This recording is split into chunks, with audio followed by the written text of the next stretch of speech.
We started with what seemed like a simple question. How can we get Australian businesses to change their behaviour towards circularity?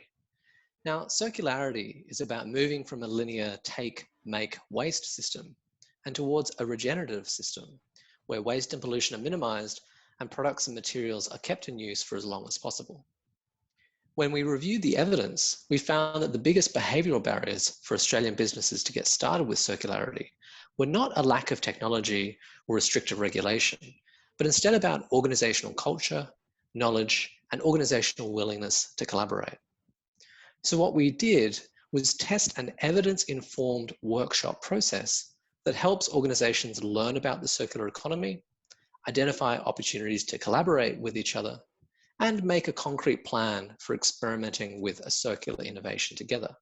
It's called Circular Strategies, and it's adapted from work done by circular innovation researchers in the Netherlands.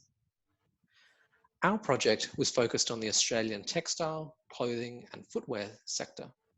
We conducted 3 online workshop sessions with 20 attendees from across the Australian fashion ecosystem, including designers, manufacturers, retailers, and policy actors, peak bodies, and charitable recyclers. Our theory of change had a couple of strands.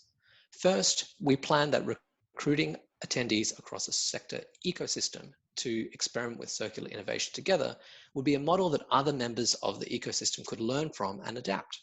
Second, we thought that what we learned about collaborative experimentation with circularity could be scaled up to reach new sectors across Australia, and that would help other Australian businesses in other sectors change their behaviour towards circularity.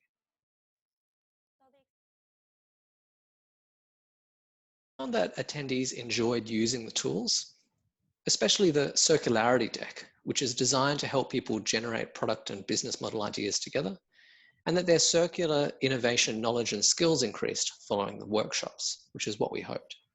However, we didn't see any change in attendees' willingness to experiment with circularity. In terms of willingness to collaborate, the findings are more mixed. Attendees told us through surveys and interviews that the workshops were a good way to convene organizations from across the textile and fashion ecosystem. But for some attendees, they couldn't see themselves in the single pilot project idea that was agreed, so it was difficult for them to commit the time and money to an ongoing collaborative pilot project. For others, it was this specific pilot idea that was crucial as a focal point for them to express commitment and trust in collaborating together. But most importantly, we did actually see some business behavior change towards circularity through the pilot project. So this pilot project that came out of the workshops is a design and manufacturing guide for a circular garment. And that's being written collaboratively by several of the attendees as the first activity of an Australian textile and fashion circularity working group called Circular Stories. Now, one of the reasons that the circular guide and the working group is exciting is that it required more than just one business going alone and, for example, switching their supplier to recycled material. Instead, the idea behind a guide is to show how businesses and organizations can collaborate to design, source, manufacture, sell, and recycle or remanufacture a product in a circular way. And the working group is planning to launch a garment created with this guide in 2021. So in my mind, there's 2 lines of work as next steps. How do we move from a successful circular pilot into longer term collaboration and ultimately meaningful change in the wider industry or ecosystem? Second, how can we scale up the reach and impact of evidence-informed tools like the Circular Strategies workshops to reach many more members of an industry or ecosystem?